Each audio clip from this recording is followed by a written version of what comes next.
Welcome back to Nightcap Chat, the pop culture podcast. We talk all things comic books, video games, movies, TV shows, and more. Today we are talking the best on-screen chemistry in movies, as well as some of our favorite and least favorite casting. I'm Blade O'Neill. I'm Lance O'Neill. And I am Steve C. How's it going, guys? Good. Thank you for covering for Ken here.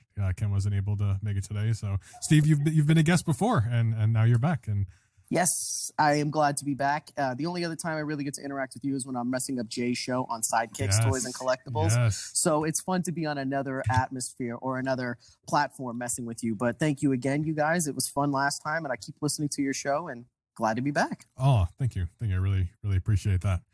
And we're kind of in the starting to buy a house, and once all this social distancing stuff is over, looking forward to having in studio sessions again, because it's fun to kind of just sit around a few mics and a table, have some snacks, have some drinks. It's different, but this works, and this is actually a way I've been wanting to, and we've talked about doing this virtually, and I've talked about this before. Like, we were kind of forced to do it, and it's been working great. So when you get your house, are you going to put your room with all of the popcorn, the eggshell foam on the walls, and make it all official looking? So I have some. You can see a little bit of the foam behind me there, but I have some up there. Oh yeah, I see. There you go. Okay. Honestly, this is crappy foam. It's a little more for show. This is the cheap Amazon stuff, but my sound booth is composed of acoustic blankets. So those are legit. Those are producer's choice blankets. They have like an 80% whatever sound dampening thing, and then if you kind of crinkle them, they go up to 95%. So I have an extra one, and I'm going to utilize that to really kind of set the sound over the edge.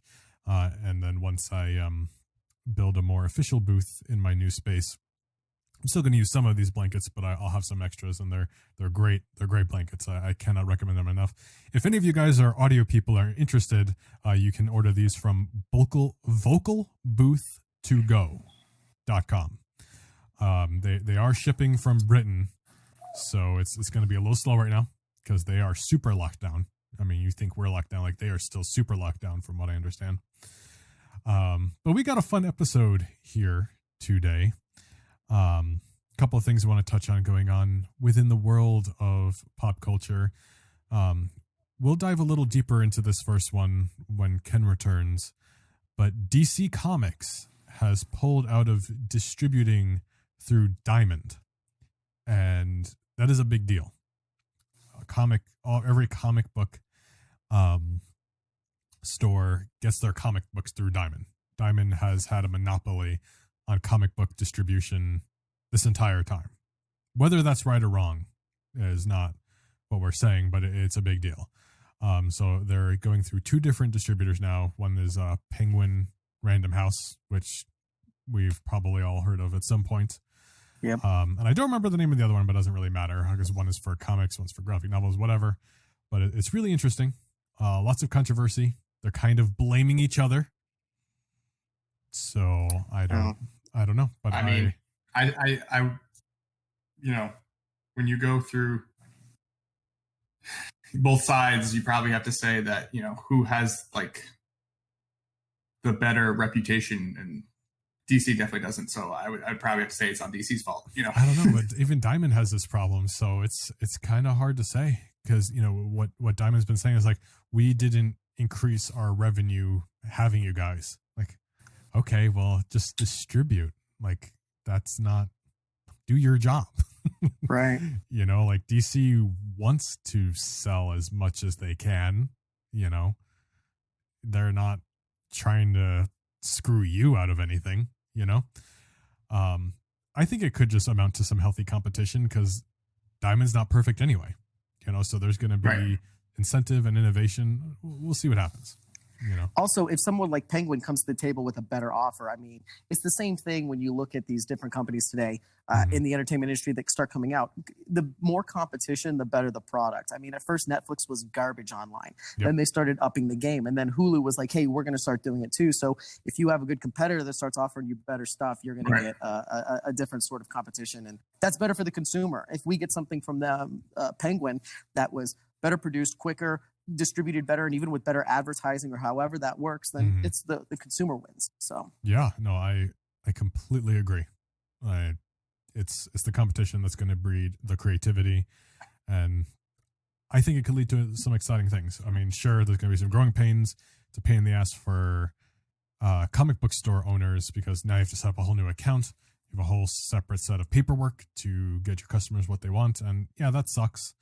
But it'll possibly just be all new shipping costs. yeah, possibly. So, that sucks. Sometimes they have exclusive shipping deals with FedEx, UPS, USPS, and it changes the whole thing. Absolutely. So that can also be a huge difference maker. Yeah. Maybe it makes the comics a little cheaper. Maybe a little bit. Maybe. I think DC was the first one to jump to, was it $3.99 or $4.99 or no? Or am I getting it backwards? I don't remember. But they initially innovated something. I don't remember if it was cheaper or more expensive. I'll just leave it at that.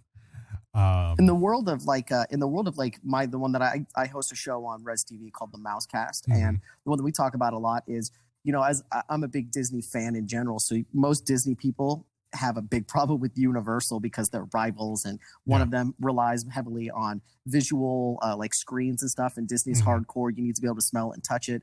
And the good news is when one of them does something expensive and big in the theme parks, the next guy does the same thing, and then it goes back and forth. So that competition breeds, back and forth hostility, which is also really good. I'm friends with an Imagineer who works for Universal, and he says him and a group of his 10 coworkers have annual passes to Disney, and they spend a lot of time in there with the opposite group, just bantering and having fun about this stuff. And then they immediately go home and they type up their ideas and what happened next, and they go back and forth. So yeah, again, I'm a big fan of the whole rivalry and the in-studio stuff. And like what you were saying, is it going to lower the prices? Typically, I've seen that it doesn't necessarily lower the prices. It keeps it either steady, but you get a way better product. Lowering prices today is almost impossible to do, just because who the hell is going to charge less for something that they just had to sell them on getting more? So you're going to pay the same, but maybe you'll get better stuff.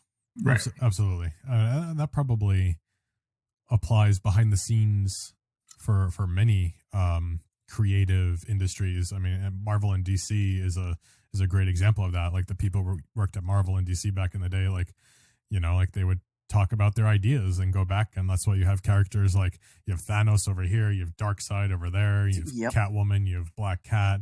You see lots of similarities, and there's just that behind the scenes, talking. Anything else anyone wants to throw in before we kind of dive into? I was going to throw something in about that, but I'm just going to hold it if we're going to talk about it with Ken. Okay. Oh yeah, sorry. Okay. But it's just an idea behind. Just go ahead. So if they are switching distributors, is there going to be comics now that are like, oh, this is the last Diamond DC comic that was made, so it's now worth like X amount of money, or the second printing of that same comic is now printed with a different distributor, so now it's worth more money. Distributor is just distributing, not printing. They are literally the people who receive it and send it out to the different comic book companies. So they don't touch it at all? After it's printed by wherever it's printed in Canada or whatever it is, it's sent to the distributor for sending like, okay, Drona Comics has this many orders and Midtown Comics has this many orders. I was thinking that they were doing both. No, so it's not printing and that. Not printing. Just I was distributing. Too. Oh, were you? Oh, okay. I thought that they had something to do with it, and by them saying that they're going to go over here, maybe that meant there was going to be more groups moving, not just shipping. But okay, I understand it better now. Maybe it will affect printing at some point. Maybe I don't understand something. I guess we will see. We will see. Ask Ken. Don't ask. I will. Yes. Yeah. Ken knows everything. Ken knows everything when it comes to the comic stuff. And once again, hey Ken, how's it going? Thanks for letting me take your seat this week. Yes, Ken, we're hoping Ken will be back next week.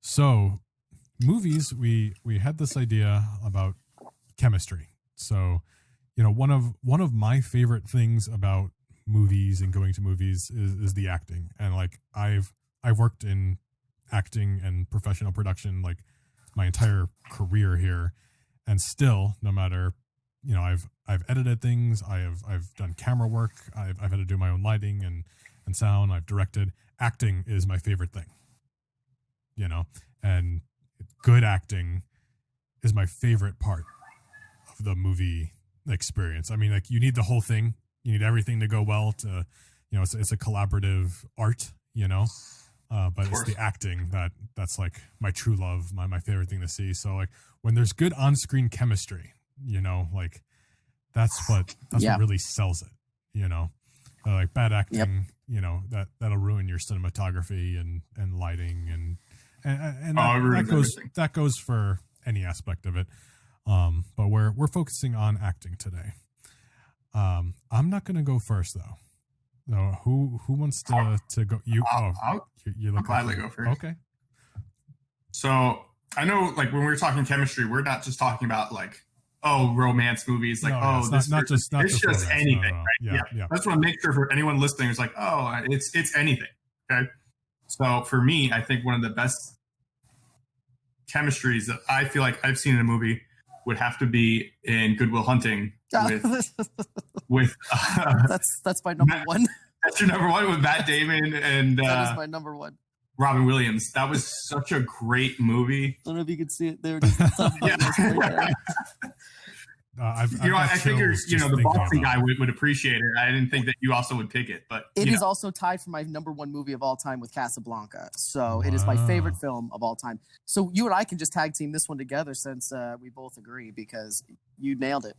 Oh yeah, 100%. And that, I mean, the whole, just the scene alone of "It's Not Your Fault," like, is like one of the best like cinematic scenes like ever. Mm-hmm. It was such a great, touching moment. I'll one up you on one, because not only is this film very important to me, it's tied for probably in my top 5 for most viewed movies of all time. Maybe, I'm not even exaggerating, maybe 2,000 times I've seen this movie. This is one of those ones that I do on mute the whole movie all the way through. You can ask my wife, it's a little bit crazy, but I adore this movie. It actually is a big part of who I am, which is kind of a crazy thing to say for a movie, but it really matters. My favorite scene of all time is in this movie, and it's not the one that you just said, and it's the one where they talk about how you found the one. And if you remember, the camera angle starts from above, and it's looking down because he's talking about how he passed up going to Carlton Fisk's home run game in the 1986 World Series. And the chemistry between the two of them, because if you watch it from before, they were a little bit further away, a little more hostile. Now they're sitting next to each other, and he's running the bases, and he's like, "You went to that game?" He goes, "No, I didn't go to the game. I was having a drink with my future wife." And he's like, "What? Who are your friends?" That whole scene together, you can see the ebb and flow of the two together. And everything that you've read about Robin Williams in that film was that he was laughing and everything off scene, and he was off-putting and doing his jokey shtick. And then when that camera started, he was in this mode of absolute seriousness that Matt Damon and Ben Affleck said was hard to wrap your mind around, because he just went from one to the other, and you immediately felt like you knew this guy your whole life. So it's my number one pick of chemistry, and it's between I have to say the three of them, because Stellan Skarsgård works so well with who's the professor at MIT, with Robin Williams as well. They are an intense, almost at times angry and hatred filled for each other, and this rivalry. So the two of them together, as well as them. You want to throw in Minnie Driver too, and she's sweet and cute, but those three together make this arc of just you can't make it up. It's fantastic. Great pick, man. Yeah, and stole my number one. What's great in that movie, just in general, like, it's I think it's great because it's also such like a relatable movie, especially that scene that you're talking about. Because I think, if you're from a big city like Boston, or like we're from New York, me and Blade, like, there's like so much relatability with like how they act. Mm-hmm. That it just makes it a little extra special. Yeah, well, I agree. And there's something to it, too. It's another reason I'm from Boston, so I get all worked up when I see the hometown stuff and everything like that. The accents are genuine, and everything is real. They're not oversticking it like some movies. It's actually pretty genuine, and I agree with you. And for a movie to relate to me personally, that I am not a genius, I can't do any of those things that these people are doing. I don't have any of the life experiences. For some reason, for those two to like absolutely destroy my soul shows that there's some chemistry there behind the writing that is just fantastic. So something to it. There's something magical behind it, and I love it. No, it's incredible. And gosh, Robin Williams is a phenomenal actor, no matter what he did. Gone way too soon, and the day that I'm going to go off track here just a second. The day Robin Williams died, I don't know if I've told this story on the podcast. I was in California for a shoot, And I think my wife, who was my girlfriend at the time, texted me that it happened. And I was so heartbroken. I was on the shuttle bus to pick up the rental car. And I just told everyone on the bus, just because like it was such a pivotal moment in not our history, but you know, like it's a sentiment that we could all share. And everyone was really heartbroken. And we got to the rental car place, and this young girl was at the counter helping us, and we're talking about it. And she was like, "Who's Robin Williams?" And we tried to explain it to her, and she never saw any of the movies. She didn't even know the genie from Aladdin. And it blew my mind. This like 18, 20-year-old kid had no idea who Robin Williams was. It absolutely blew my mind. Like, where were you? California. Yeah, the backwoods of Pennsylvania. No, I was in California. You know? I'm pretty sure the Amish know who Genie is. Right? I just, it blew my mind. Wow. Anyway. Definitely not cultured then. She's not. No kidding. No kidding. A girl at the rental car place, I'm sorry, but that's unacceptable. You're apologizing to someone that didn't know who Robin Williams is, that you think is actually listening to a pop culture show. I for some reason this is not meshing up for me. I don't think that you have to apologize to this lady. She is in a compound somewhere right now, not knowing that this exists. Apology not needed. Yeah, she's at home watching the Kardashians right now. Oh my goodness. Oh my God, that's great. You are absolutely correct. Well, one of my absolute favorite movies of all time, and this is kind of a trio too, which is why I'm kind of going out of order of the things that I had going in my mind. The Professional, or Leon the Professional, depending on which version you're familiar with. Oh my gosh! Between, first of all, Natalie Portman, who is 11 years old, I think. 12, movie. something like that. Yeah. Gary Oldman and Jean Reno. Yeah. I'm getting chills again. Like the performances that Luc Besson pulled out of these three actors, for Natalie Portman, you know, I will admit, you know, some of it is a little, they had to do a little extra things because, I mean, you're a slightly unseasoned actor. From what I understand, one of the scenes where they're really making her cry, they took a butterfly and like they killed it like right in front of her. So like it's, you know, it's no nonsense. Like they were really upsetting her. But I mean, you got to do what you got to do. Like, I mean, you really, to an extent, you can't fake it too much, you know, especially, you know, as a kid, and to really get those tears going, you know, like you really gotta push yourself in there. But it's also so wonderfully handled. And I'm not going to say anything too explicitly here, but some of the ways some of the relationships are, they did it in such a way that nothing was weird. If you kind of, I do see what you're saying. Not Lolita-esque here. Yeah, you're not talking any Lolita territory. Yeah, because, and Luc Besson said, you know, like, you know, you got to tread this very carefully, and that's why they had Jean Reno kind of play Leon a bit slow, because that presented a sort of innocence to the way Natalie Portman's character felt about this adult man, you know, who obviously didn't do anything wrong and didn't do anything illegal, and like that's not what it's about. But you know, it's this kid, you know, and like as kids, you know, you have a crush on your teacher, you know, it's that same kind of mentality, and everything that she went through in that movie. I mean, you can kind of see where she's, you know, why she's going to certain places. And Gary Oldman is just, gosh, the writing, you know, gave him such great dialogue. Gary Oldman is one of the most underrated actors, I think, of our generation. For you have stuff 100%. from like this to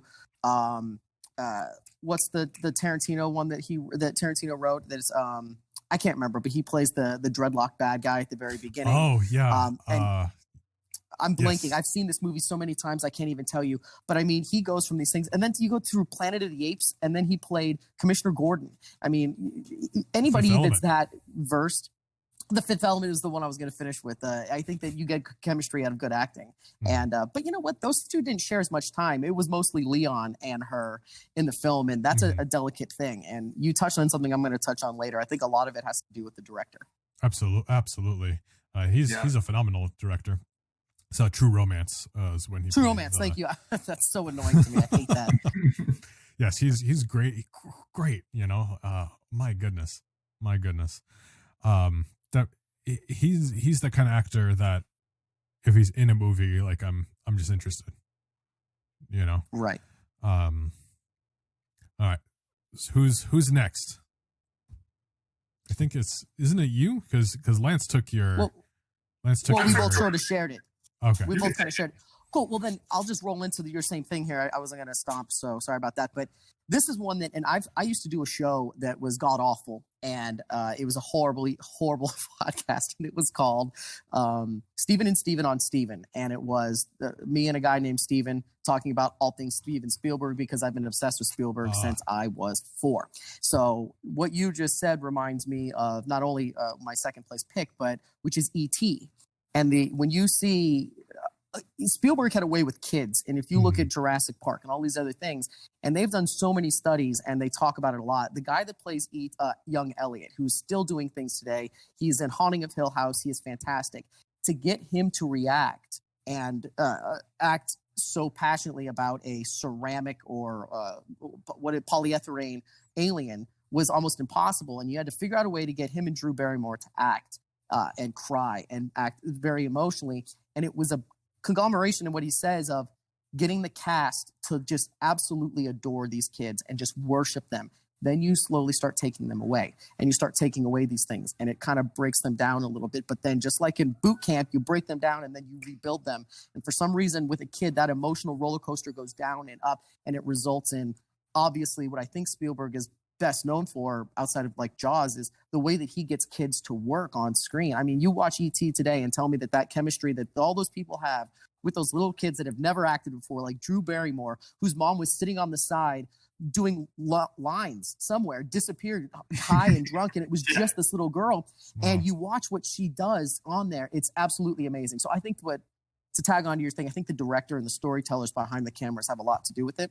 Yes. But E.T. is another one on my list because, again, these are little kids working with an alien prop that is being moved around with a dolly and placed there. And for some reason, it is just absolutely awe-inspiring. It's fantastic. Absolutely. You're absolutely correct. I mean, you can have like good actors with a bad director, and then all of a sudden their acting is not that great.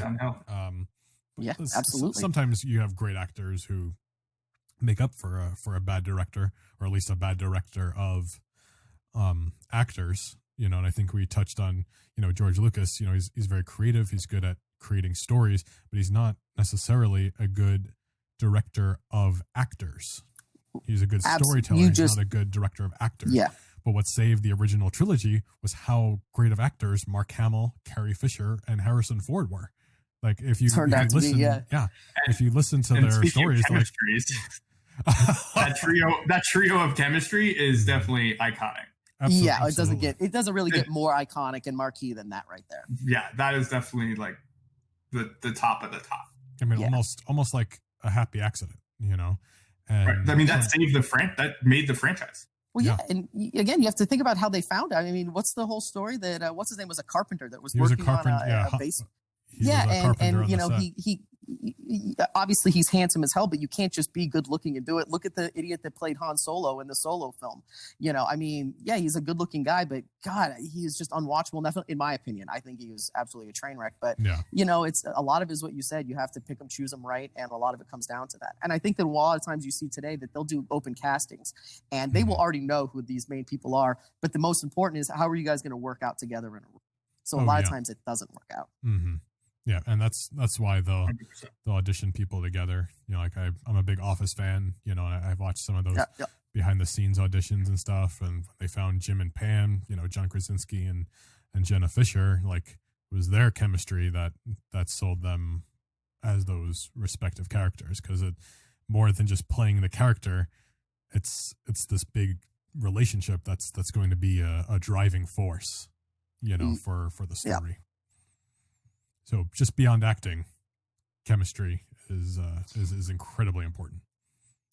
We'll go on to the next one, but you'd also know what I think is really interesting. And I think that the casting, again, you talk about kids, is A Quiet Place was written by these two guys. And then John Krasinski took over and kind of did it and directed it. And he cast his wife in the role alongside him as his wife, which is so dangerous. That can really go badly because you're walking in with a bias that, oh, my wife is fantastic. She's Emily Blunt.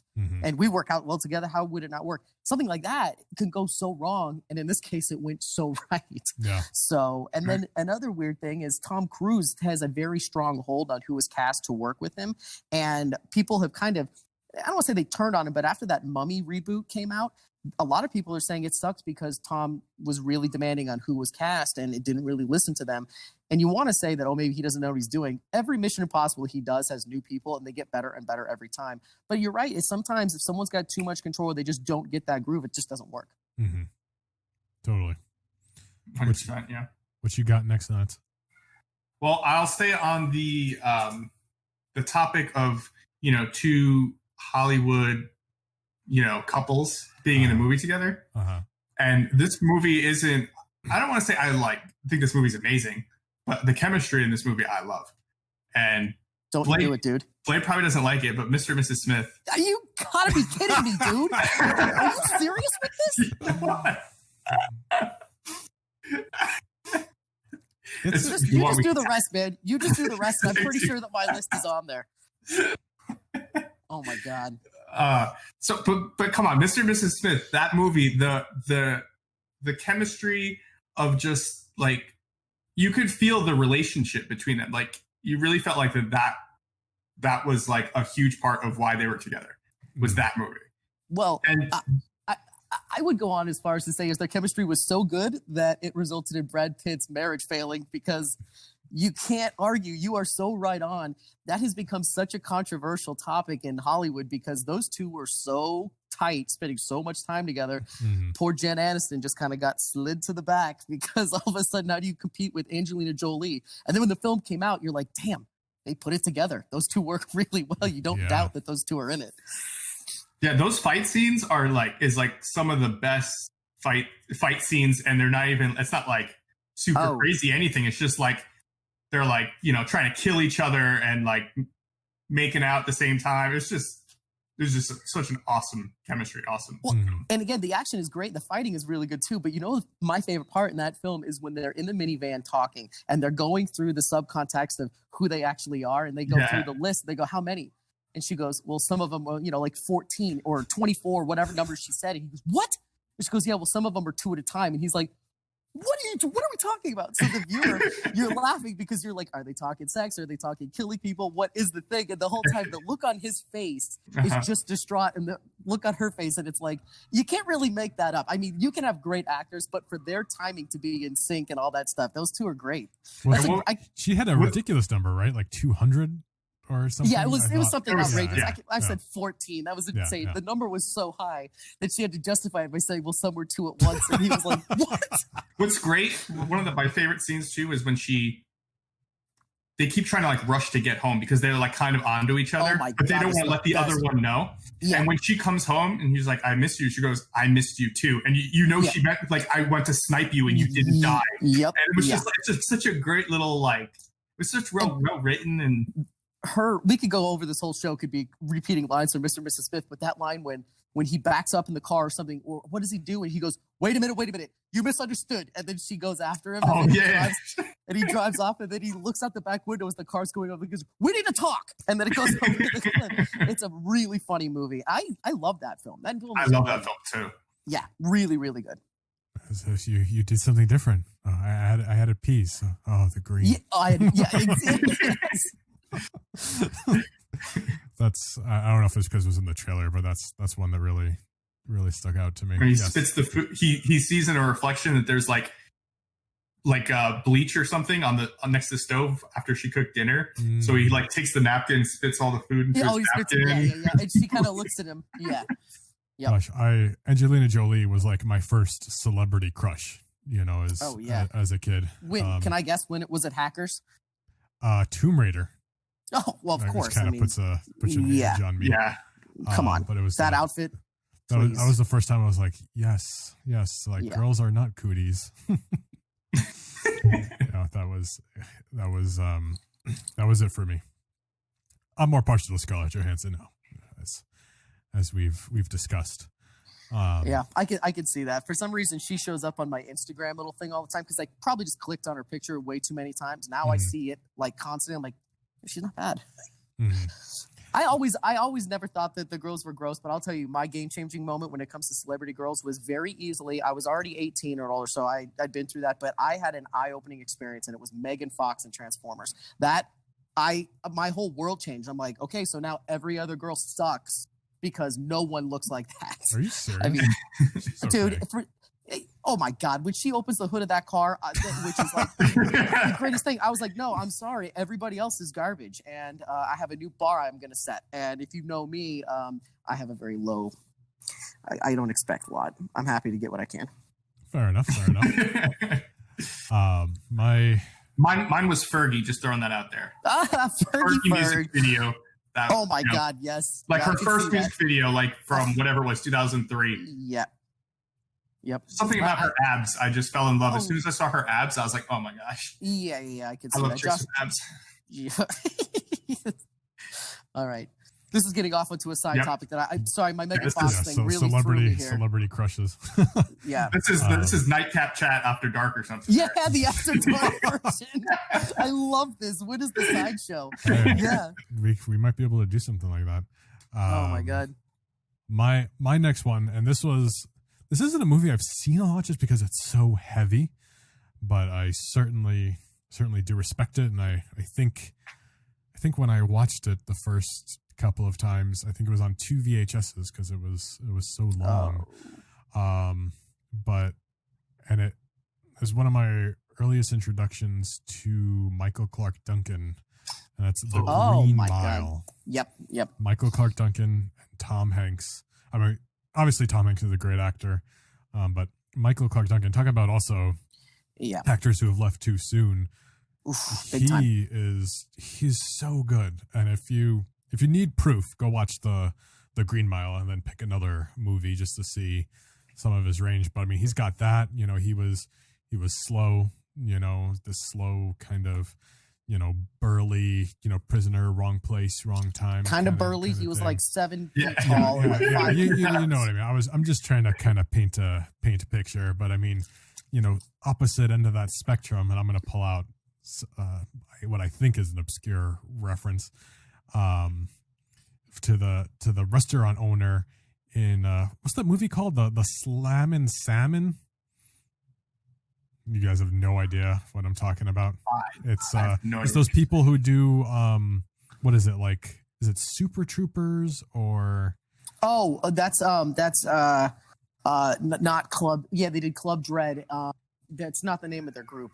It's called Broken Lizard. Broken Lizard. Thank you. Yes, it's a broken. Yeah. If it's a Broken Lizard movie, the Slammin' Salmon. It's a Broken Lizard film.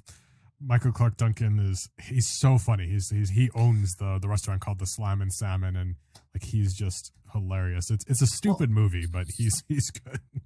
Well, just to throw in the Michael Clark Duncan ring, it's so dumb, and it is on TBS every single week. But him and Ricky Bobby, Talladega Nights, he's so funny, and he's just so bizarrely different than who he was before. Yeah. And then he's even in arguably my favorite Michael Bay film, which is The Island, which is the clones with Scarlett Johansson at her absolute best. I would fight you if you disagree, but he's great in that. He's so great. Definitely one that left too soon. But when you talk about The Green Mile, you're kind of forgetting. Well, you're not obviously not forgetting, but you hadn't mentioned it yet. Is the other people? The guy that played his like right hand man, whose name I forget right now. He's a really big guy, and then the guy that plays the bad guy. What's his name? I could go through these lists of these people, but they are the guy with the mouse. And all of them, Mr. Jangles. I mean, not attracted to the mouse, but he has a relationship with his little pet mouse. And you have to believe it. Yeah, you absolutely have to believe it. And the one I'm talking about is David Morse, who plays his best friend. Yeah. And then the one I'm talking about, with James Cromwell and those scenes. Oh, it's Sam freaking Rockwell. Yeah. Sam Rockwell plays the bad guy in that one. It's just like, how do you not? I mean, he's just so good as Bill, and he's disgusting, and getting them to believe it when they're walking down this fear of being around him and all this other stuff. It's just unbelievable. Yeah, really good. Stephen King movies, when Frank Darabont does them, he does that pretty well. The other one you would say is Shawshank, and you can't get a better cast of people together. And then the other one, which is it's a horror one, but The Mist, and he did that one too. For a while, all he was doing was Stephen King adaptation films. And again, you talk about these big casts with bizarre characters, and they come together in a really great way. Awesome pick. Green Mile's fantastic. I cried like a baby in that movie. I saw it twice the day it came out. What an idiot. That's like 6 hours of my life. That's nuts. That's great. See, like, to me, like if I watch something that heavy, like I need a break. Like we gotta put on some Amazing World of Gumball or something. You know, like we need to cleanse the palate here. I'm gonna be depressed. Like oh my gosh, like the first time I saw the movie Up, I don't even think I finished it, but it literally ruined my day. I was depressed the rest of the day, and I was like contemplating life. You know, like just from that opening scene. Oh yeah. I'd say a movie, but I don't want to take any of Steve's movies. Of Steve's? Yeah. I swear, dude, I have my list here. If you show me one more that's on this list, I'm all done. All right, so then Steve, you're next. I know we got to move this along so we can get over to casting as well. So yes. I have 3 left here. So I'm gonna do them real quickly, just so I can say it. My favorite movie ending of all time is from The Usual Suspects, and you have that insane cast of just totally different people. And Kevin Spacey, before we really knew who Kevin Spacey was, it's just fantastic. I think that the best one-on-one, just 2 people, their chemistry, I don't think it gets better than Clarice Starling and Hannibal Lecter in Silence of the Lambs. Those 2 are just unbeatable. Absolutely. It's pretty much number one. But my last one is sort of a game changer for me. It's on my list. It's one of the most important movies in my whole entire life. And when you think about what they had to do to get it made, who they chose to do it, and more importantly, who they cast in this one, and this also goes to my casting choice later, so spoiler alert, is the Guardians of the Galaxy. Because when you have James Gunn, who sticks his neck out for 4 different people in this film that have never really done something like this before, and he goes, I just know it's going to work. And Marvel, unlike Star Wars in the same ownership, they let him take that leap of bizarre humor, borderline R-rated humor at parts. He does it very well. But when you get performances together like Bradley Cooper as Rocket Raccoon, Vin Diesel doing Groot, and then you have Star-Lord, Gamora, and Drax together, and they're just so bizarre to see them together, and it does not get any better than that. My number 2 favorite scene of all time, and sometimes it goes back and forth, which is better, is when they're the circle of idiots. Are you happy now? Now I'm standing. Bunch of morons standing in a circle. that 5 minutes of talking is all of them doing bizarre stuff, and you can't make that up. I mean, you can. It was done once before with Guardians of the Galaxy. Yeah. Other than that, in this world of over-the-top producers that want their hand in it, for them to let James Gunn make this weird script, but then choose his characters that can pull off those ones, it's awe-inspiring, and it's a big deal for me. I mean, I have the tattoo right here. It's my jam. So I love that scene. And Dave Bautista, that was a jump start to his career. And absolutely, he had no idea how good of an actor he was really till then. And now he's had some other roles, and he's done such a good job. Yeah, well, actually, that's such a good point you bring that up, because people at first were a little bit pissed that, oh, why is he doing all of these now? He's done with wrestling, and John Cena isn't really landing any good roles. Now Cena has come around, and now he's getting more roles, but Bautista went from that to he's a Marvel superstar, and then he started doing all these proved himself. Exactly. Like, what has John Cena done that wasn't like campy? Exactly. And, well, Cena's first one was that one called, I think it's called the Soldier, the Marine. The Marine, and it was absolutely unwatchable garbage. It was horrible. It was so bad. So you get a step back. You have to earn your way back up to try it again. But I remember people were really pissed about that. And I'm like, why? He's fantastic. Yeah, if Cena was in there, I think it would ruin the entire. Oh my God, it would be unwatchable. But that doesn't mean that he's not going to show up in Marvel eventually, because the guy is kind of untouchable now. He gets everything that he wants, and I think we're going to see him there eventually. He can be a SHIELD agent or something. John Cena, the SHIELD agent. Let's hope not. Hey, maybe they'll put him as Hercules or something. But I don't think he has the acting range for it. No way. Yeah. One of the last ones I would like to touch on, and you're going to have to stop me from going off on a tangent here because it's my favorite movie of all time. It's just like almost anybody from Lord of the Rings. Oh my God. I didn't even think about that. The entirety of the cast is just chemistry. That's literally all that movie is literally chemistry. That's all that movie is. And I was saving this for last because there's a couple of people I want to recast, but I'm totally fine just leaving everything the way it was because it's very little, almost meaningless reasons, but like it's like the chemistry is there, you know, Galadriel. I've some of these actors, you know, like some of the British actors, Australian actors, or whatever that I've never. Carl seen Urban before. was thrown in for a few bits. Carl Urban, that's a great example. I was thinking the guy who played Denethor, like I've never come across him before. Mm-hmm. Brad Dourif, I think his name is, who plays Grimo Wormtongue. Yes. What a phenomenal actor. And apparently like he was in character the whole time. He was putting on this Gen Am kind of Old English / American accent. I do remember that. And I remember that kind of annoyed a lot of people too, because I watched the special features behind that. I remember some funny lines that were said about him doing that. Well, after he was done, it was like, oh, you know, glad that's over. He was in his, I think he's Australian or something. And then somebody turned to him and said, gosh, that's the worst Australian accent I've ever heard. It was his natural It was voice. his real accent. Yeah. And gosh, yeah, you know, Christopher Lee, my favorite actor of all time. Oh, perfect as Saruman, you know, who you know, all the powers in his voice, and you have somebody who sounds like I don't even know what to compare him to, but I mean, and the only cast member I believe who met Tolkien, which is is that true? That's crazy. I believe so. Look that up, but I'm pretty sure. Did what's his name? Peter Jackson had to have, right? Tolkien died a while ago. Yeah, but how old is Peter Jackson? He's not old as what's his name for sure. Christopher Lee, you know, was you know, in his 70 mid something mid 80s in I believe. And, okay, well then I'm way off then. Peter Jackson, he's got to be like 60 now, right? Okay, let's play this game because we play this at my house every day. I'm going to say Peter Jackson is 65. No, yes. Okay, I already looked it up, so I'm not going to guess. What is it? How old is he? Do it. Tell us. 67. Wow, we were all way off, and I feel I bad. hate it when that's the thing. Let me not guess. way 53? off. 58. Okay. Not too bad, but I hope he doesn't listen to the show. Sorry, Peter. Screw this group. You're gonna get one thumbs down this week on Apple, and it's gonna be from P Jackson 84. You're gonna be like, Damn shit, it. I know who that is. Damn it. Sorry, Sorry, Mr. sir. Jackson. You know what it is? It's the beard and the hair.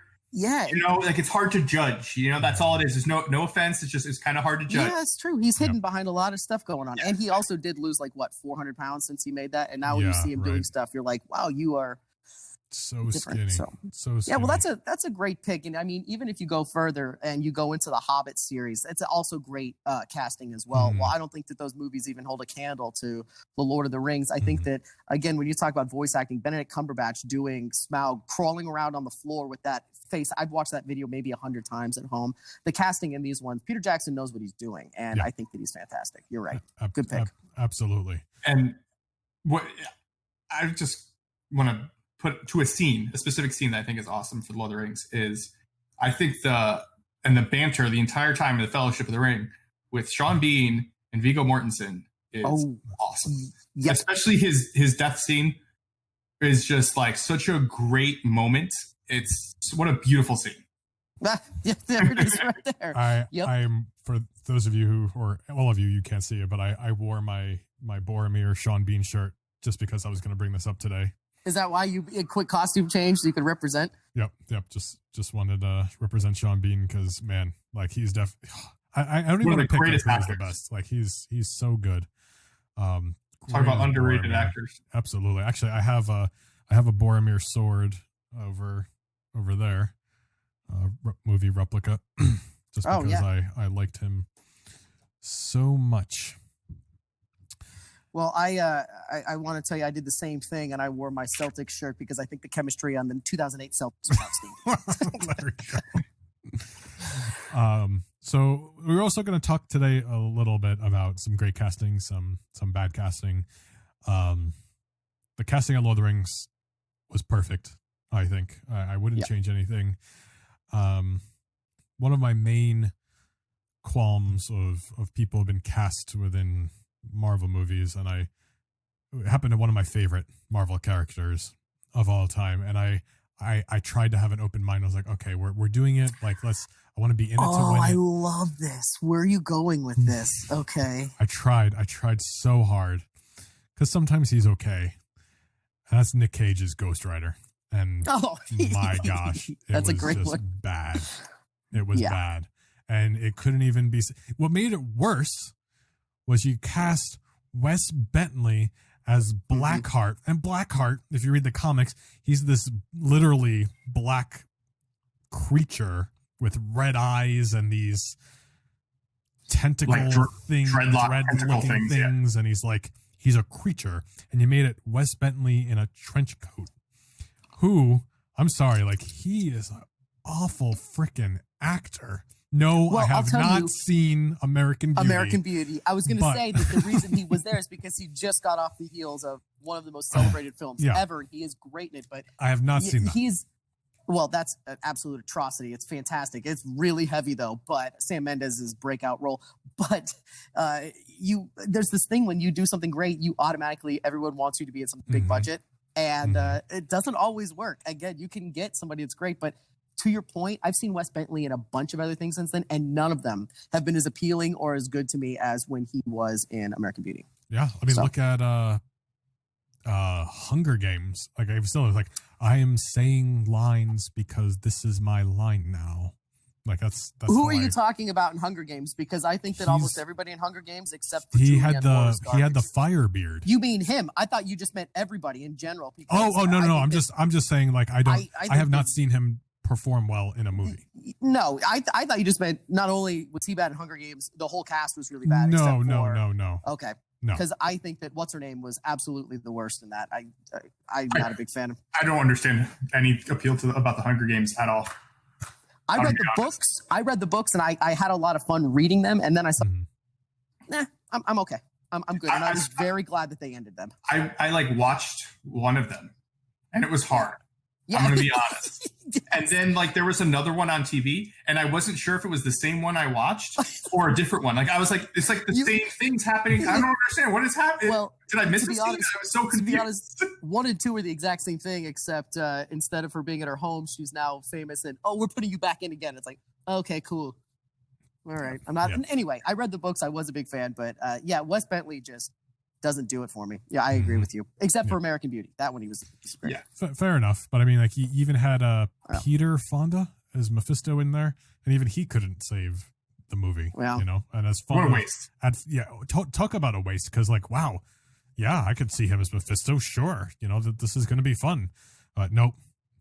Even Sam Elliott as the old Ghost Rider. Yes, fun concept. Sam Elliott. I was just going to say, and then what's her name is in it too. Eva Mendes. I want to look up who this director was. Mark Steven Johnson. He made Steve McQueen movie, Ghost Rider. He also wrote Daredevil, which we talked about last time. Interesting. And then really this pretty much killed his career. He wrote Elektra, Daredevil. He wrote Jack Frost. Simon Birch. Okay, so this guy clearly did not go anywhere. But anyway. Yeah, and it's funny. Daredevil was probably saved by great actors. I could see that. Yeah, we talked about that last time. Michael Clark Duncan.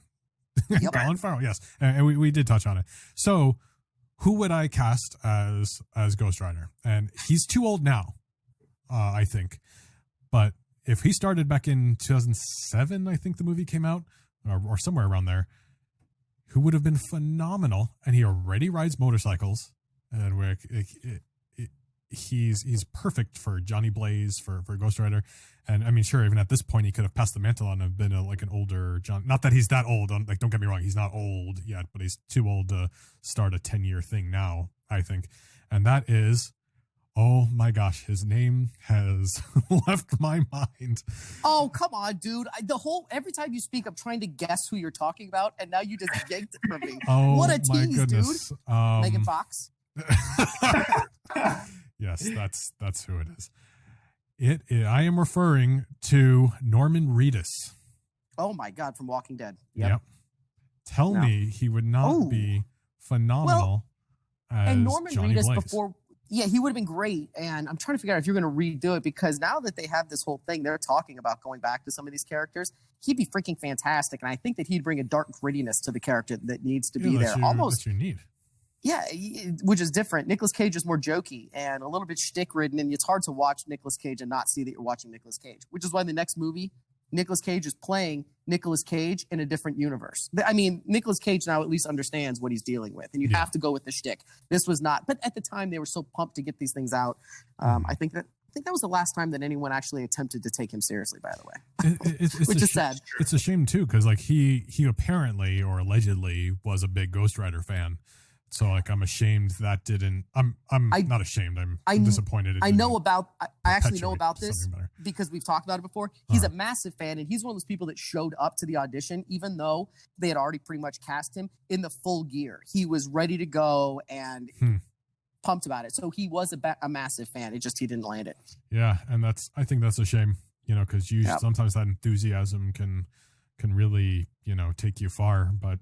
Yeah, it didn't work. And then I don't know what they were thinking when they tried to reboot it, but then kept him. So what was that?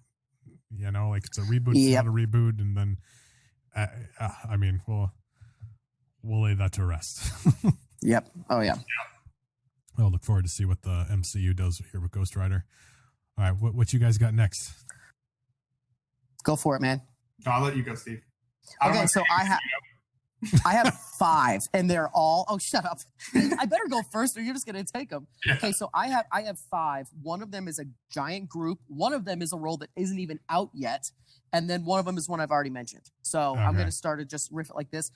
I'm gonna go with the group one because it's one of my favorites, and it had me on pins and needles for months. And that would be the entire cast of It Chapter 2, because the first It I had no expectations for. I adored the original one. I read the book and I was like, come on, we don't need this. I saw it and I actually liked it a lot. And I was so smitten with these kids in this one. I'm like, who in the hell are they going to do, the sequel with? Who are they going to do? And I said very clearly, if What's-Her-Name doesn't play the older version of I said, I'm out. I will not see it. And I didn't even think about this. And who am I talking about? I better start getting my names. But, It Chapter 2, Jessica Chastain. When the little girl that was playing Beverly, and I was like, if Jessica Chastain doesn't play the older version, I will not see the end of this thing. It's so stupid. But then I started thinking about it.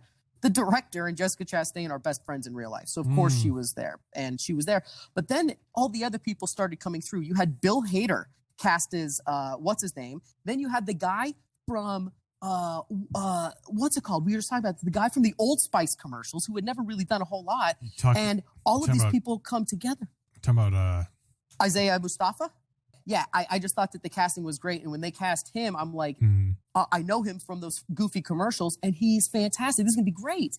So I went into it, and the first time I saw it, I didn't like it as much. I liked it, and I liked it less and less. But that casting is, I swear to you, is the best child to adult casting in the history of cinema. These people spent some serious time and research at not only just looking at what they look like physically, but what they could do as far as actors and everything like that. And I was smitten with that part of the film. I've seen it maybe 20 times since it's came out. And every time I'm like, they nailed it. And they had to go back and forth, between flashbacks, and you don't even for 1 second doubt them. It's perfect casting, and I love it. Nice. I've never seen any of those, so I have nothing to contribute to. Yeah. But I've you seen can just pictures. look at the pictures. Yeah, you can just look at the pictures or see the trailer. You'll get it. I did see some comparison photos, so I do kind of understand what you're referencing. And yes, like I would agree, because I mean sometimes you see somebody cast as a younger version of an actor, and you're like what were they looking at there? Right. Yeah. But yeah, no, I would definitely agree with that. Lance? Okay, so I know I usually try to say positive. I'm gonna pick one that I feel like it ruined the movie, and I kind of like the movie. I don't think the movie's horrible, but to me, it just completely ruined the movie, and I won't watch it because of this one casting choice. Everyone else in the movie, I love. I cannot wait to hear these. I love these hyperbole things because I have them every day of my life. Who ruined it for you? Eric Bana's in it. Loved him. Who? Eric Bana's in it. Brad Pitt's in it. I know. Yeah. You know what it is? Yes. Brian Cox is in it. Oh my gosh, what's the name of that girl? Her eyes are gorgeous. What is her name? Wait, Brian Cox and Brad Pitt in the same one? Brian Cox and Brad Pitt. Mm-hmm. Yeah, man. Dude, you better get on this. Sean Bean's in it. Peter O'Toole. And what is this? Who did we have to blame to ruin it? Orlando Bloom. What are you going to say? Are you using Orlando Bloom? Oh, Orlando Bloom ruins the entire film. But did you read the Iliad? Yeah, I know what's supposed to happen. I get it, but he ruins the film. It's so and Steve, annoying. We're talking about Troy. Troy. I'm sorry. Yeah, I didn't say it. Troy. The movie Troy that came out in 2004. That's a bad movie. That's a bad movie. It is a bad movie. It's not that great. I enjoyed it because I loved some of the scenes. I love some of the actors. But I just feel like it's just you have Orlando Bloom coming around. It's just I didn't enjoy his performance, and then the whole like obviously he has to kill Achilles. No, it's just like no, he doesn't. He doesn't. Okay, they added that, and that was really annoying because I mean, as anticlimactic as it is in the book or the mythology or whatever you want to call it in the Iliad, he just kind of gets hit by a random arrow. Right. So like that kind of sucks too. But it's a bad choice to make Paris kill Achilles because within the book he's just like a little pretty boy, and he's described as like he's sitting there with the girls and fondling his armor, and he cannot fight. He's just a pretty boy, and that's the whole purpose of the character of Paris, which is why I don't. Which is why it also completely ruined the film. Anybody else, I would have taken a random arrow. Like I get like the random arrow is kind of stupid because it's like just a random arrow, but it would have been better than. It would have been better. That's why I think it was stupid that they made Paris kill Achilles. That's kind of hard to say. Because as stupid as it is, I mean, this is mythology. Like you already painted this picture of Paris, who's pretty much useless as a warrior, and he gets to kill Achilles. Why did somebody think that made the story better? Because like as stupid as it is, you made it even stupider. Right. I know that's not a word. Whatever. I'm not really a big Orlando Bloom fan at all, to be totally honest. I've never really been like, ooh, an Orlando Bloom thing. Let's go check it out. I've never really been a fan. But to this film, I own this on DVD, and I have never, ever played it because we got it through a bulk sort of – you remember those things where you like mailed away and you got like 15 of them? They sent them to the wrong person, and when I tried to send them back, they just said keep them. So I own Troy. I see it every time I'm flipping through my DVDs, and I can't get the nerve to watch it again. I just remember saying Brad Pitt was in great shape, and that was all I remembered was everyone talking about Brad Pitt. Yeah. I think it's to me has one of the coolest beginning fight scenes to a film.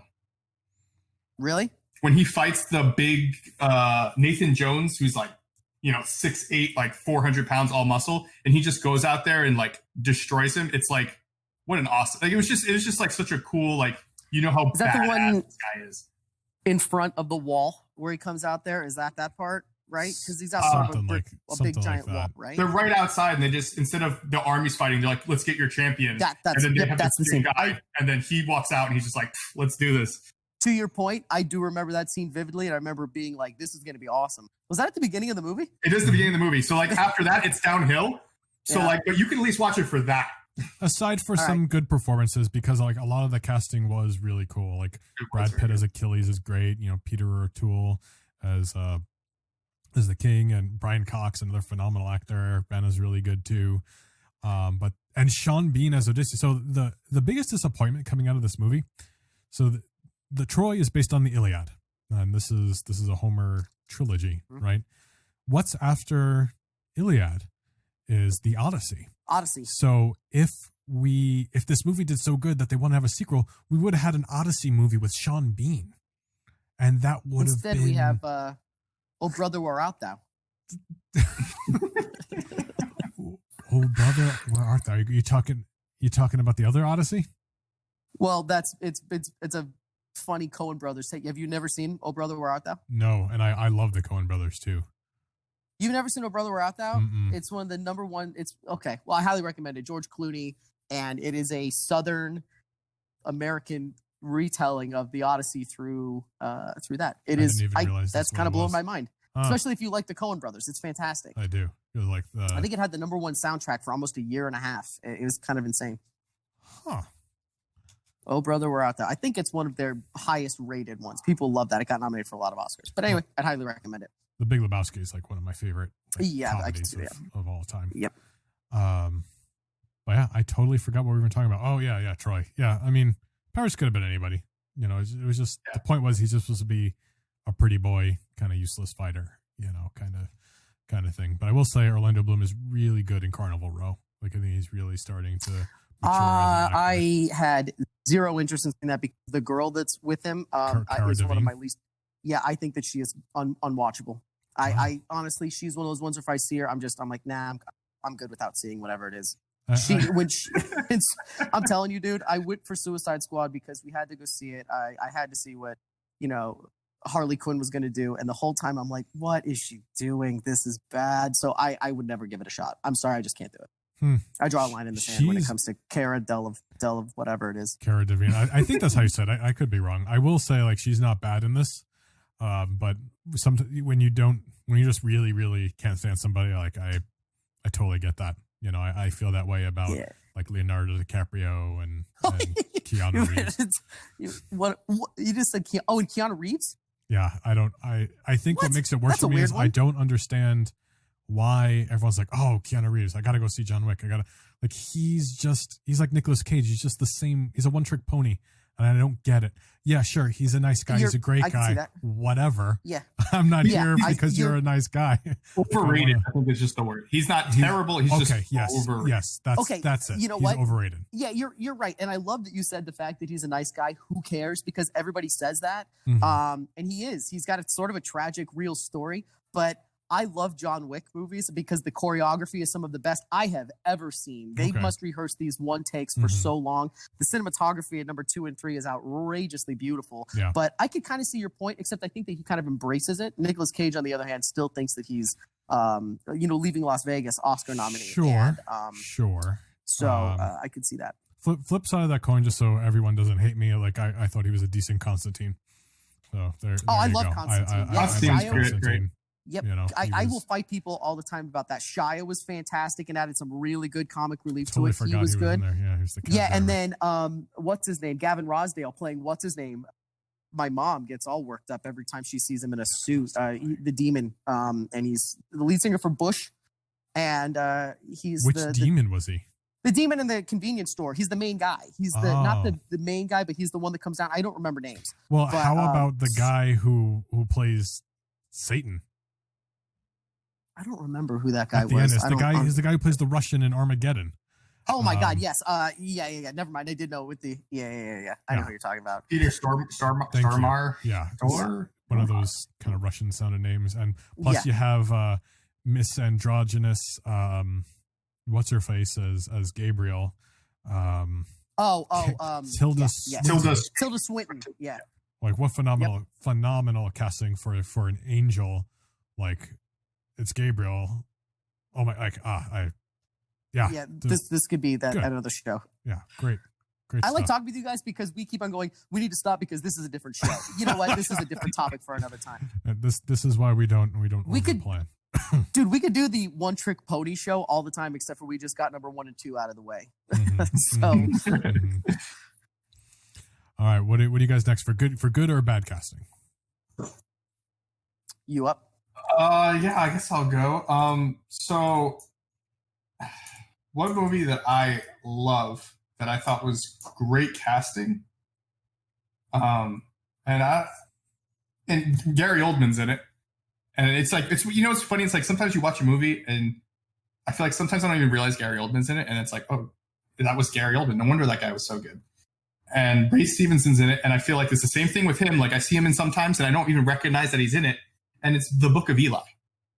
Oh yeah, Book of Eli with Denzel Washington, Mila Kunis, Gary Oldman, Ray Stevenson. They were all so great cast. Good. It was such a good cast. It was so well done. The twist at the end, you had no idea about the little twist at the end about him being blind, and then you go back and you rewatch it and you realize everything he did was kind of like, oh yeah, I didn't realize that whole time he was actually blind. I love that movie. That cast I thought was great cast. It is a great cast, and people still talk about that film, which is kind of cool. It's on TV from time to time, but it's still people, when they talk about Denzel, they bring that up, which is great because Denzel is freaking fantastic. But for them to bring up The Book of Eli is awesome. That being said, I will tell you, I am horrible at seeing the end of movies. I never see the twist coming, ever. I'm kind of a dullard when I'm in there because I'm sucked into the moment and I don't even care.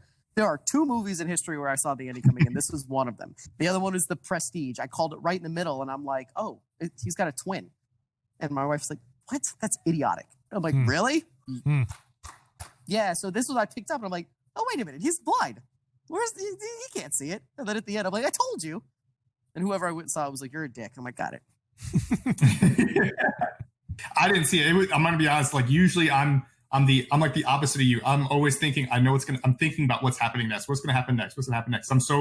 I'm so invested in whatever I'm watching that I care so much that I'm like, oh my gosh, are they going to die or whatever? I'm always just trying to figure it out. Yeah, I could see that. I almost just didn't see, like, I had no idea that he was blind. I thought, I just didn't realize where it was going to go. I actually cried at the end of this movie. Oh, did you? That's cool. Yeah. I haven't seen it. Wow. It's pretty good. It's kind of all filmed with this kind of cool, like, filter over the lens where everything looks dusty and gray-ish, and it's kind of a cool palette when you watch it. The color palette's pretty awesome. Yeah.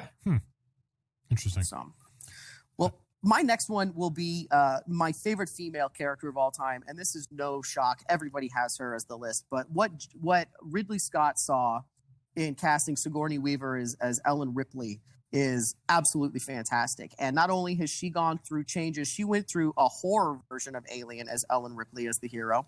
Then she went through James Cameron's Aliens 2, in my opinion, still best sequel ever made of all time, and just owned it and raised Ellen Ripley to this new crazy territory. Then she stayed through David Fincher's Alien 3, which is absolutely a total train wreck from directors and producers trying to get involved, and she's still great. Then Alien 4 is even worse, and I can't remember who made that one because it's such a train wreck with a clone alien baby and her, like, forgetting who she was because she's a clone and all this other stuff.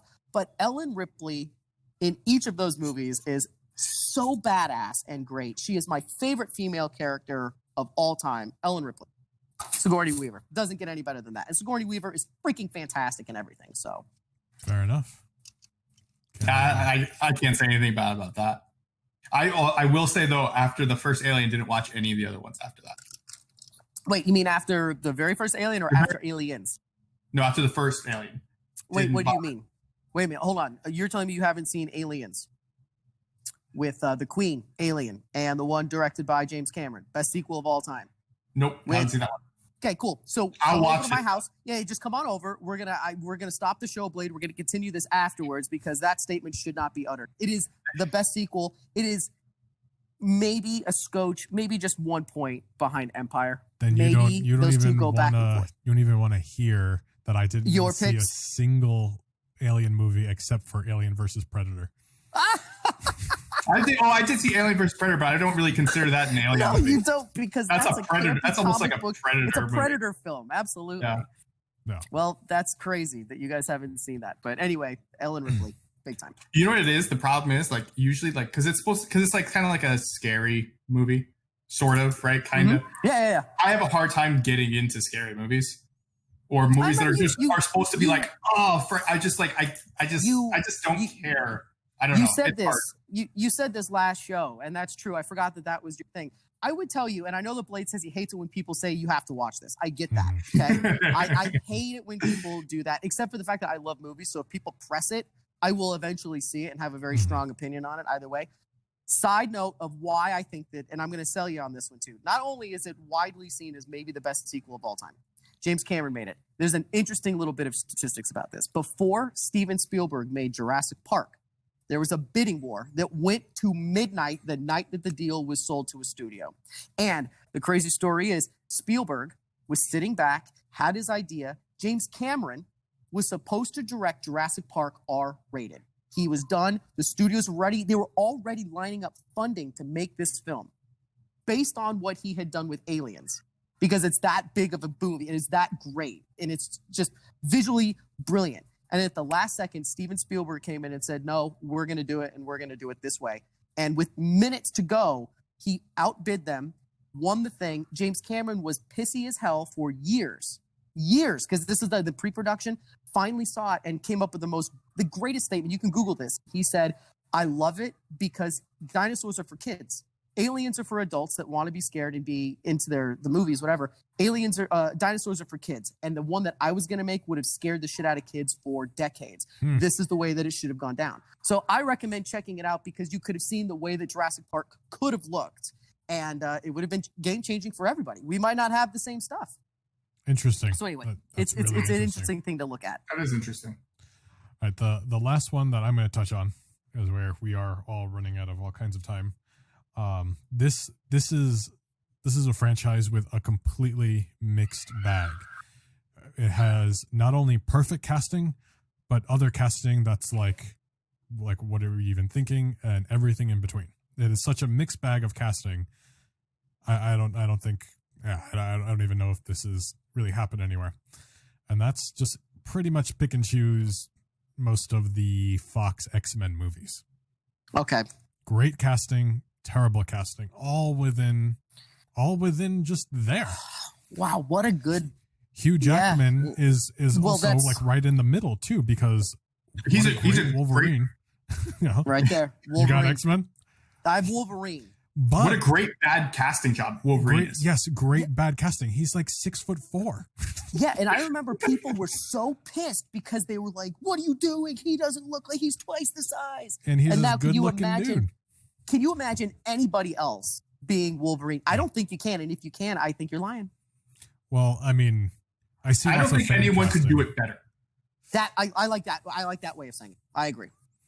I mean, you look at like Jack Nicholson's Joker, and like you're like, oh, who's gonna go? Where do you go from here? And then you like, oh, Heath Ledger, that guy from Brokeback Mountain or Knight's Tale. 10 things I hate about you. Yeah, but then all of a sudden you get this crazy performance, and like, whoa, what a phenomenal performance. And I think the answer to because obviously Marvel has the rights back to like who do you get to play like Wolverine again? It's the same thing you do with the Joker. You're not trying to remake Jack Nicholson. You just go a whole completely different way and just almost make it a new character. And make him more Canadian the short, stubby, scrappy Canadian. Yes, absolutely. Kelsey Grammer as Beast. Great casting. Great casting. And what's his name is the younger version later. I liked a lot. Nicholas Hoult. He was fine. Yeah. I'm a big fan of his in general. Starting when he was a little boy in called About a Boy. He was great. So I kind of followed him, including one of the most underrated zombie films, which is I can't remember what it's called. It's underrated and I don't even know the name of it. I have the poster in my house. Warm Bodies. And he plays a zombie that starts coming back to life in that one. And it's pretty adorable. But yeah, I'm a big fan of his, so I like that casting. And then you have Halle Berry as Storm, and she sucked. And that sucked that she sucked. I don't know if she was just too full of herself. I think it was more of a you just casted the character wrong. She's supposed to be an African princess. Like she's not. You're talking more like Black Panther, not African American model. Yeah, no, she's from Africa. And you got Halle Berry, which I mean, she doesn't really have she's done some pretty good acting jobs. But that's not. And then X-Men 1, she had like she was trying to do like a little accent, and then she just completely gave up on it. Yeah. So like, are you just American now? I could see where you're going with that.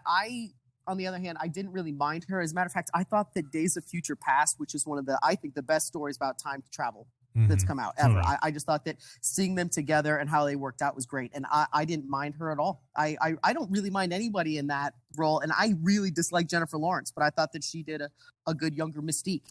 And I could buy that. She was fine until she just became too much.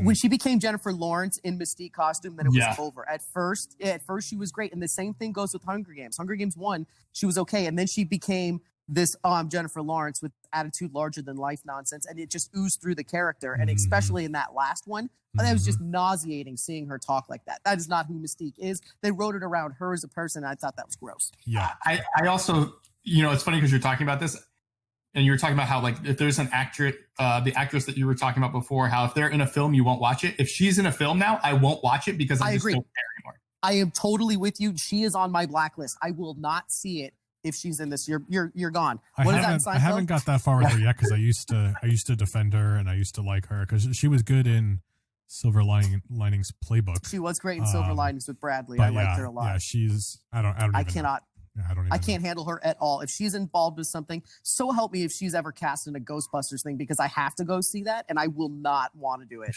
Oh, yeah. There are a few things that I will see no matter what, and that's one of them. And if she ever shows up, I just don't do it. Stay home. And the for the X-Men though, probably the best casting has to be Magneto and Professor X. I was going to say Patrick Stewart. Yeah. Chemistry. Yeah. And I think that, again, and I hate to keep on bringing it back, their younger characters as McAvoy and what's his name were great too. And I remember the movie posters for Future Past. You remember where it was half each face? Mm-hmm. And I was like, this is great. What's his name is young Magneto I kind of stole the whole thing for me. Fassbender. He became X-Men at that point. And the good thing about Fassbender, he's underplaying it a little bit. He's subtle in his facial tics and how dark he is. And then the Jennifer Lawrence factor came out where it was Jennifer Lawrence's Mystique. Before it was just this is Magneto and he was great. So I love both of them. And those two ended up being best friends in real life. That gives you the feels, dude. They hang out together. They do funny shtick together on air. For a while, they were doing Funny or Die stuff from home. Just the two of them, and they love it. They're great. When I first saw the trailer for First Class, I was like, what is this? Like they're trying to reboot this. This is going to fail. That's not even the First Class. The First Class is Cyclops and Beast and Angel. Like I didn't even go opening day or weekend or whatever, but I heard so many good things about the movie. Like, okay, I'm gonna go see it. And the first time Michael Fassbender, he walks into this bar and he's speaking in German, and we don't know that he's hunting down Nazis, and he's like, oh, I want a German beer. Like, yeah, you like the German beer? Like, German beer is the best. And he kills this ex-Nazi with like a coin. He's just this vicious Magneto, and like he's not taking no like he just survived the Holocaust, and like he's coming to kill. He's not like he was a tough bastard, and when he finds Charles, he kind of tries to help save him, but like I was hooked from that moment with him. Like I was sold on him playing Magneto. Like it was so good. And then when he looks into his mind, for the first time, and he sees everything he's been through, and he cries, like it's, as much as I wanted First Class to be the actual First Class, I mean, it was really just young Magneto and Professor X's story. Yep. That's really what it came down to. Anything else, guys, before we wrap this up? Yep. I just have to go through the last, we already kind of said it before, Star-Lord.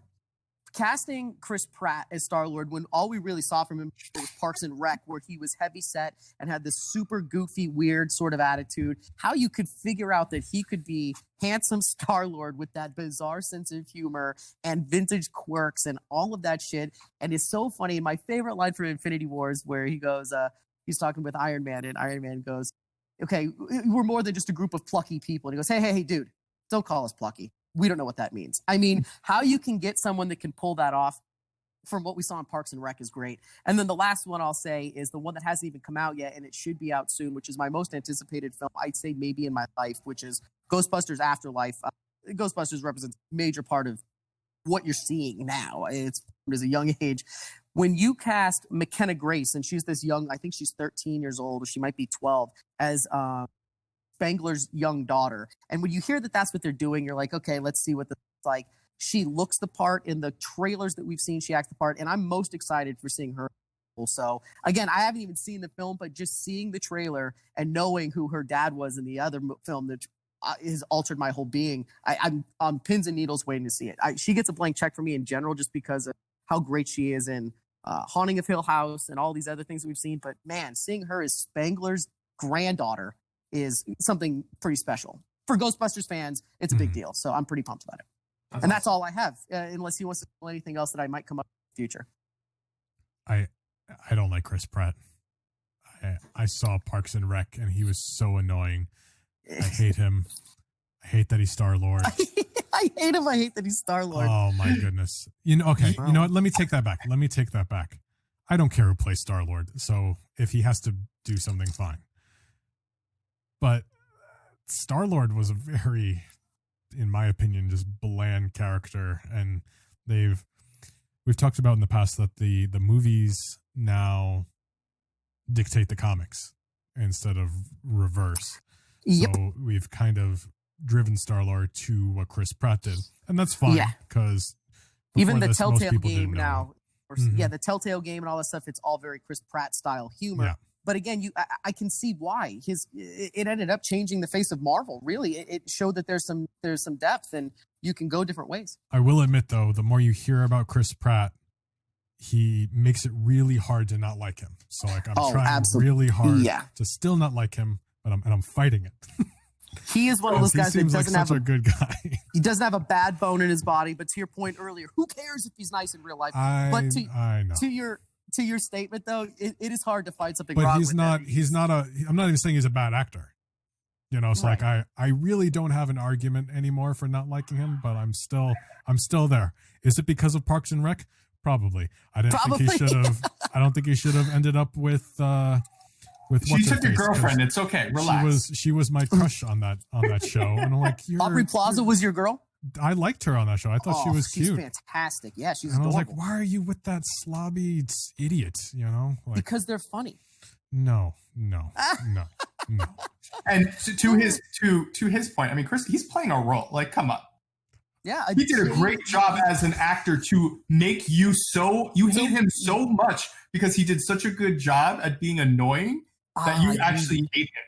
Yeah, see, I have said that so many times. There's some characters that I hate so much that I hate the actor that played them later, and it's like, damn, you made me hate you as a person, and I don't even know you as a person. So, Sean Bean, when I was a little kid, I hated Sean Bean because of 007. 007 because of Goldeneye. I hated him.